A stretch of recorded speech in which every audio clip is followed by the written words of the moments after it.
Simak update terbaru rencana pensiunan PNS dapat 1 miliar. Menteri Pendayagunaan Aparatur Negara dan Reformasi Birokrasi Cahyo Kumolo mengemukakan pemerintah memutuskan untuk menunda lebih lanjut pembahasan skema dana pensiunan PNS yang akan diterapkan dengan jumlah iuran pasti atau pilih pundit pada tahun 2021 ini. Lewat aturan ini, pensiunan PNS bisa kantongi 1 miliar rupiah. Belum ada pembahasan lagi, konsentrasi COVID dulu, kata Cahyo saat berbincang dengan CNBC Indonesia beberapa waktu lalu. Diketahui, skema dana pensiun yang diterapkan selama ini ialah dengan istilah Pay as you go. Rencana perubahan skema pensiunan pilih pundit memang dilakukan sebagai salah satu langkah untuk memberikan uang pensiunan yang lebih besar kepada para abdi negara yang telah habis masa kerjanya. Terlebih, skema ini akan mengurangi beban anggaran pendapatan dan belanja negara. Saat ini, APBN harus mengucurkan dana sekitar 120 triliun setiap tahunnya untuk pembayaran pensiunan PNS TNI Polri yang berjumlah 3,1 juta orang. Melalui skema Pay as you go yang masih berlangsung saat ini, dana pensiunan berasal dari hasil iuran PNS sebesar 4,75% dari gaji yang dihimpun PT Taspen, ditambah dengan kontribusi dari Kas Keuangan Negara atau APBN. Sementara itu, jika menggunakan skema pilih pundit, uang pensiunan yang diterima PNS akan lebih besar, karena iuran yang dikenakan adalah persentase dari take home pay yang berjumlah lebih besar. Skema pilih pundit selain diambil dari persentase THP, pembayarannya juga akan dibayarkan patungan antara PNS dan pemerintah sebagai pemberi kerja. Sehingga dengan skema pilih pundit ini bukan tidak mungkin pensiunan yang diterima PNS lebih besar. Bahkan catatan Kemenpan RB, pegawai Eselon 1 di kementerian bisa mendapatkan pensiunan hingga 20 juta per bulan. Sedangkan melalui skema Pay as you go, pembayaran iuran PNS sangat kecil karena hanya berasal dari gaji pokok. Sehingga saat pensiunan mendapatkan tunjangan hari tua sekaligus, jumlahnya dianggap tidak mencukupi. Sebelumnya, Menpan RB periode 2016-2018 Asman Abnur sempat mengatakan salah satu negara yang bisa menjadi tolak ukur dalam melaksanakan skema pilih pundit adalah Korea Selatan.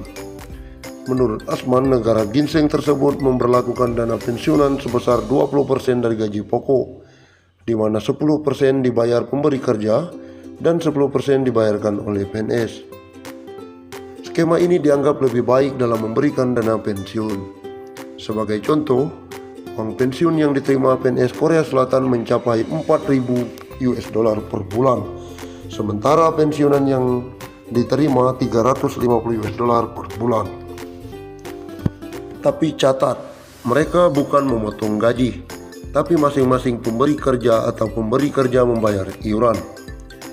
Akumulasi semua total yang dicadangkan akan dikembalikan saat pensiun, ujarnya kala itu. Lalu, apakah rencana perombakan skema pensiun tersebut akan dilakukan tahun depan?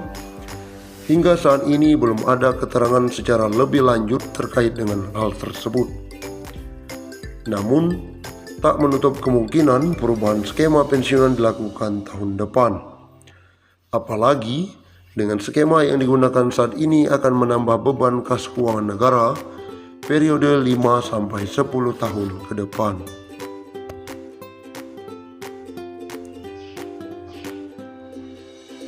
Asabri Taspen borong saham, ini syarat Sri Mulyani.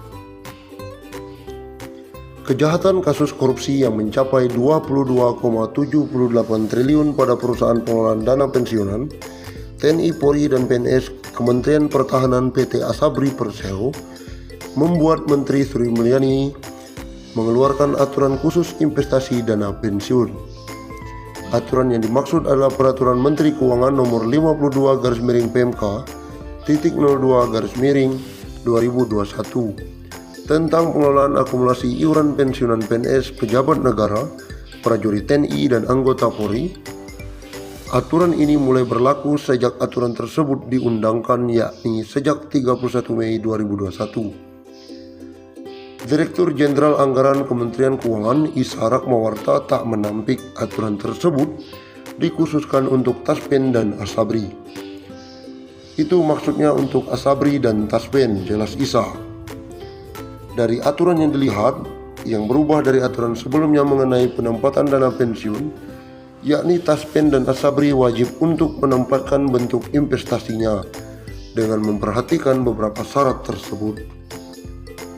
Dalam menempatkan investasinya pada saham misalnya, harus memperhatikan beberapa hal seperti harus membeli saham dengan emiten-emiten berfundamental baik, saham yang tercatat di Bursa Efek dengan kriteria memiliki fundamental yang positif, prospek bisnis emiten yang positif dan nilai kapitalisasi pasar paling sedikit 5 triliun. Jelas pasal 16 huruf D dikutip kemarin. Sementara itu, instrumen investasi lainnya pada reksadana, pemerintah juga menambah kriteria baru dalam jenis investasi reksadana. Saham atau unit pernyataannya diperdagangkan di Bursa Efek Indonesia. Penempatan di reksadana juga harus dengan memperhatikan beberapa kriteria. Kriteria yang diperbolehkan dalam menempatkan reksadana saham, yakni harus melalui manajer investasi yang telah mendapatkan izin usaha dari Otoritas Jasa Keuangan dan memiliki reputasi serta rekam jejak yang baik. Reksadana saham yang ditempatkan juga hanya boleh paling sedikit 100 miliar, tidak termasuk reksadana yang berasal dari sponsor. Kemudian aturan terbaru juga dijelaskan bahwa Taspen dan Asabri boleh menginvestasikan dana pada SBN 30%, deposito 20%, saham masing-masing emiten 10%, maksimal 40% dari total investasi, obligasi 10%, maksimal 50% dari total investasi, sukuk 10%, maksimal 50% dari total investasi, MTN 10%, maksimal 5% dari total investasi, reksadana 20%, penyertaan langsung 5%. Investasi berupa dana investasi struktur berbentuk kontrak investasi kolektif pada proyek infrastruktur dari BUMN atau anak perusahaan BUMN untuk setiap manajer investasi masing-masing paling tinggi 5-10%. Sebelumnya, Badan Pemeriksa Keuangan atau BPK menyebut nilai kerugian negara akibat pengelolaan keuangan dan dana investasi di